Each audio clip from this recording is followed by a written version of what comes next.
সবাইকে আন্তরিকভাবে ধন্যবাদ আমার নিয়মিত ভিডিও ব্লগ দেখার জন্য। সাম্প্রতিক সময়ে মার্কিন যুক্তরাষ্ট্র সারা পৃথিবীর অনেক দেশের উপর যে শুল্ক নীতি আরোপ করেছে তার ভয়াল প্রয়োগ দেখলাম আমরা ভারত এবং ব্রাজিলের উপর। সাথে সাথে চায়না তো আছেই, এবং রাশিয়াকে ভিত্তি করেই মূলত তার এই ট্যারিফস জারি করা হয়েছে। সবচেয়ে উল্লেখযোগ্য হচ্ছে ভারত এবং ব্রাজিলের উপর 50% ট্যারিফ প্রয়োগ, যেখানে ভারত উপমহাদেশের বা সাম্প্রতিক সময়ে যুক্তরাষ্ট্রের অন্যতম বন্ধু রাষ্ট্র হিসেবে পরিচিত হলেও তাদের উপর যে এত মারাত্মক আকারে শুল্ক হার প্রয়োগ, তা আমাদের কিছুটা এ বিষয়ে ভাবনার বিষয় সৃষ্টি করেছে। দেশ হিসেবে বাংলাদেশের জন্য ইতিমধ্যে আমরা জানতে পেরেছি যে আমাদের উপর যে শুল্ক হার প্রয়োগ করা হয়েছে, অর্থাৎ 20% জারি করা হয়েছে, আর আগে ছিল আমাদের অ্যারাউন্ড 15%। সুতরাং টোটাল 35%, যা আমাদের প্রতিযোগী দেশগুলোর তুলনায় বেশ কাছাকাছি বা সামঞ্জস্যপূর্ণই। আমাদের এখানে হয়তোবা বায়ারদের সাথে বিভিন্ন ধরনের বার্গেইনের সুযোগ সৃষ্টি হয়েছে, এবং বার্গেইন করে আমাদের অর্ডারগুলো ধরে রাখতে হচ্ছে। আমরা গার্মেন্টস মালিকদের বক্তব্য মারফত পত্রিকা বা সংবাদ মাধ্যমে যে বিবৃতিগুলো আসছে সে বিষয়ে জানতে পারছি। তবে ভারতের উপর এবং ব্রাজিলের উপর এই ট্যারিফের হারের প্রয়োগের ফলে এবং ডোনাল্ড ট্রাম্পের বিভিন্ন বিশ্লেষণের উপর এবং তার যে নিজস্ব সামাজিক মাধ্যমে বিভিন্ন পোস্টের মাধ্যমে আমরা জানতে পারছি মূলত তার এই ট্যারিফটা কোনোভাবেই অর্থনৈতিক কোনো বিষয় না, এটা মূলত তার রাজনৈতিক একটা অস্ত্র। ভারত, চীন, রাশিয়া এবং ব্রাজিল ব্রিক্স নিয়ে যে স্বপ্ন দেখছে ইমার্জিং ইকোনমির, এবং ব্রিক্সের কান্ট্রিগুলা সাম্প্রতিক সময়ে ব্রিক্স প্লাস, তারা বেশ অর্থনীতির দিক দিয়ে নতুন মুদ্রা সৃষ্টি করার জন্য মার্কিন ডলারের বিপরীতে নতুন কোনো শক্তিশালী মুদ্রা সৃষ্টির জন্য যে প্রয়াস চালাচ্ছিল তা অবশ্যই মার্কিন যুক্তরাষ্ট্রকে ভাবিয়ে তুলছিল, এবং ভাবিয়ে তোলার কারণেও তারা এই ট্যারিফটা মূলত এই কয়েকটি দেশকে লক্ষ্য করেই জারি করা হয়েছে বলে আমার ধারণা। তাছাড়া যেহেতু এটা অর্থনীতি থেকে রাজনৈতিক হাতিয়ার হিসেবে বেশি ব্যবহৃত হচ্ছে, সুতরাং এই দেশগুলোর সাথে ডোনাল্ড ট্রাম্পের অনেক কিছু বোঝাপড়ার বিষয়ও এখানে বিষয় অবশ্যই রয়েছে। যেমন আমরা ভারতের দিকটাই দেখলে বুঝতে পারছি তাদের উপর উচ্চ হারে ট্যারিফ, এবং আমাদের সহ আমাদের প্রতিদ্বন্দ্বী যে অন্যান্য দেশগুলো আছে ভারতের বাইরে, পাকিস্তান, শ্রীলঙ্কা দেশগুলোর ক্ষেত্রে কিন্তু ট্যারিফের হার আমাদের সাথে সামঞ্জস্যপূর্ণ রাখা হয়েছে। সুতরাং দক্ষিণ এশিয়ায় যে ভারতকে একটা চাপে ফেলে দেওয়া রাজনৈতিকভাবে ব্যবসার মাধ্যমে, সেটা কিন্তু খুব উল্লেখযোগ্যভাবে প্রতীয়মান হচ্ছে। একইভাবে আহ, আহ, বিভিন্ন রকম দ্বৈত নীতিও লক্ষ্য করা যাচ্ছে ডোনাল্ড ট্রাম্পের। যেমন উল্লেখ্য যে ভারতের উপর যে ইস্যুগুলো চাপিয়ে দেওয়া হয়েছে, তারা রাশিয়া থেকে ক্রুড অয়েল কিনছে খুব উচ্চ হারে, এবং এখানে কিন্তু রাশিয়া থেকে উচ্চ হারে যে ক্রুড অয়েল কিনছে তার সর্বোচ্চ পরিমাণ কিনছে তো চায়না, তারপরে ভারত এবং তুরস্ক।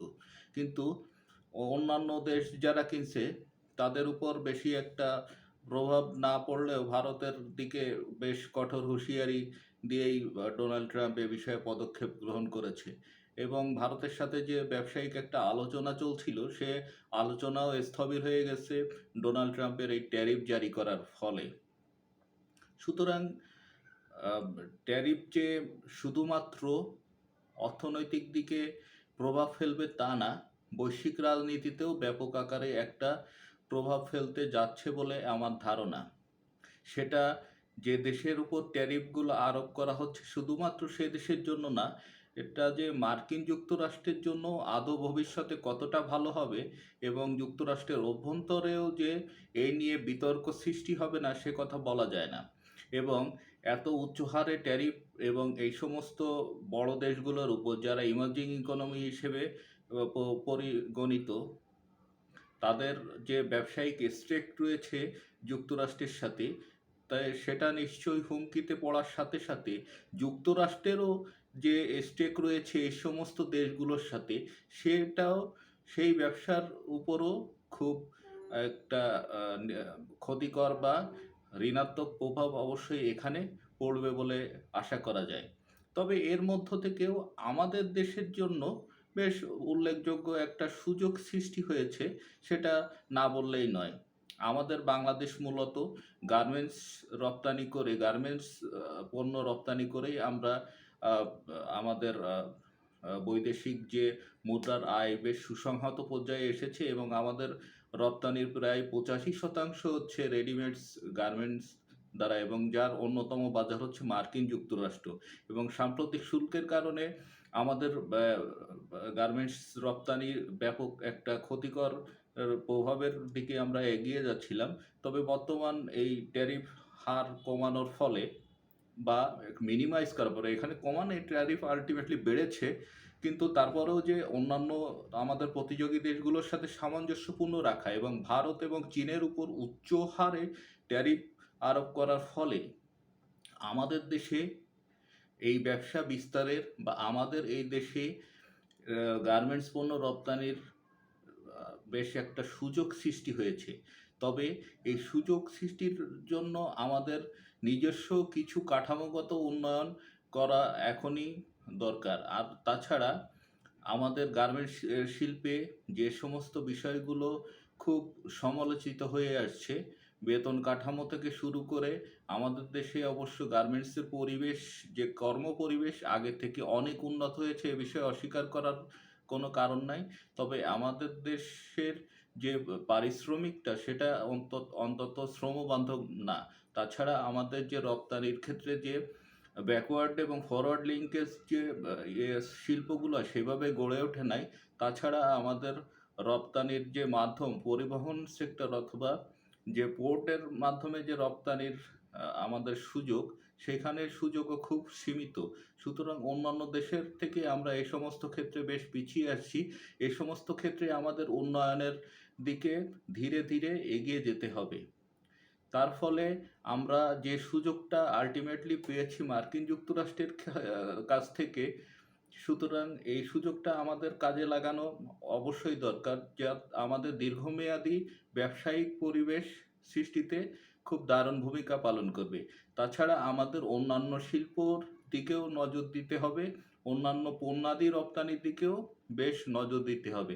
তাছাড়া আমাদের এই রপ্তানি শুধুমাত্র মার্কিন যুক্তরাষ্ট্র কিংবা ইউরোপীয় ইউনিয়নভুক্ত দেশগুলো নয়, অন্যান্য নতুন বাজার সৃষ্টির দিকেও নজর রাখতে হবে। তবে নতুন বাজার সৃষ্টি করা যে খুব মানে খুব খুব তাড়াতাড়ির বিষয় বা খুব তাড়াতাড়ি এটা সৃষ্টি করে সেটা না। এজন্য আমাদেরকে দীর্ঘমেয়াদী পরিকল্পনা নিয়ে এগিয়ে যেতে হবে, যাতে করে আমরা কোনো নির্দিষ্ট বাজারের উপর নির্ভরশীল না হয়ে সারা পৃথিবীটাই যেন আমাদের বাজারে পরিণত হয়। সুতরাং আমাদের দুইটা জিনিস খেয়াল রাখতে হবে, আমাদের রপ্তানি পণ্যের বিস্তৃতি ঘটাতে হবে এবং রপ্তানি বাজারেরও বিস্তৃতি ঘটাতে হবে, যার ফলে কোনো নির্দিষ্ট দেশের পরে আমরা নির্ভরশীল না থেকে বা নির্দিষ্ট বলয়ের উপর আমরা নির্ভরশীল না থেকে আমাদেরকে আমাদের রপ্তানির পণ্য সেভাবে উৎপাদন করতে হবে এবং সেভাবেই আমাদেরকে পণ্য উৎপাদনের সাথে সাথে সে বিক্রিও করতে হবে বিদেশে। তাছাড়া আমাদের আর একটা জিনিস খেয়াল রাখতে হবে, সেটা হচ্ছে ইতিমধ্যে আমি বলেছি যে ডোনাল্ড ট্রাম্পের এই শিল্প মানে শুল্ক হারটা, এটা অর্থনৈতিক বলে আমার কাছে মনে হচ্ছে না, যতটুকু না রাজনৈতিক। সুতরাং আমাদের সাথে, আমাদের দেশের সাথে যে কি চুক্তিগুলো হয়েছে, সেই চুক্তিগুলো আসলে প্রকাশ করা হয় না, এবার সরকারের থেকে বলা হয়েছে এটা মার্কিন যুক্তরাষ্ট্র না চাইলে এটা আসলে প্রকাশ করা যাবে না। সুতরাং কি কি বিষয়গুলো এখানে আলোচিত হয়েছে এবং আমাদেরও কি কি সুযোগ তাদেরকে দিতে হবে, সে বিষয়গুলো যেহেতু আমরা জানি না, সেহেতু আমাদের কিছু বিষয় নিয়ে এখানে ধোঁয়াশা রয়েছে।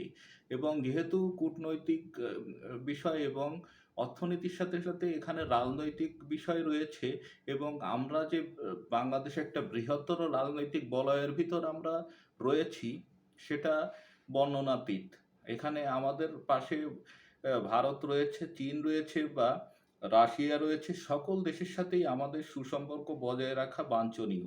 এবং আমরা প্রত্যেকটা দেশ থেকেই কোনো না কোনো পণ্য আমদানি করে রাখি। কারণ আমরা একটি ছোট আয়তনের দেশ হলেও আমাদের লোক সংখ্যা অনেক বেশি এবং আমরা মূলত আমাদের দেশে অনেক পণ্যই উৎপাদিত হয় না। সেহেতু আমরা একটা আমদানি নির্ভর একটি দেশ। সুতরাং আমাদের কোনো পণ্য ভারত থেকে আনতে হয়, আবার কোনো পণ্য চায়না থেকে আনতে হয়। সুতরাং এই সমস্ত দেশের উপর এবং এই সমস্ত দেশকে লক্ষ্য করেই যেহেতু মার্কিন শুল্ক আরোপ করা হয়েছে, সুতরাং মার্কিন যে রাজনৈতিক ব্যাপার-স্যাপার, এদের সাথে বাণিজ্যে আমাদের কোনো ঋণাত্মক প্রভাব পড়বে কিনা বা এদের সাথে বাণিজ্য করার ক্ষেত্রে আমাদের উপর কোনো নিষেধাজ্ঞা আছে কিনা বা আমাদের কোনো বাধ্যবাধকতা আছে কিনা, সেগুলোও আমাদের বিষয়ে বিবেচনায় রাখতে হবে। কারণ আমরা যে জিনিসগুলো চায়না বা ইন্ডিয়া থেকে সহজে আনতে পারবো এবং আমাদের জন্য যেগুলো কম ব্যয়বহুল এবং স্বাচ্ছন্দ্যপূর্ণ হবে, সেটা আমরা পৃথিবীর অন্যান্য দেশগুলো থেকে আনতে গেলে সেটা আমাদের জন্য কস্টলি হবে, সেটা আনার জন্য বেশি সময় প্রয়োজন হবে এবং সেক্ষেত্রে আমাদের রাজনৈতিক বা কূটনৈতিক সম্পর্কগুলো শুধুমাত্র অ্যা একটা বলয়ে সীমাবদ্ধ হবে।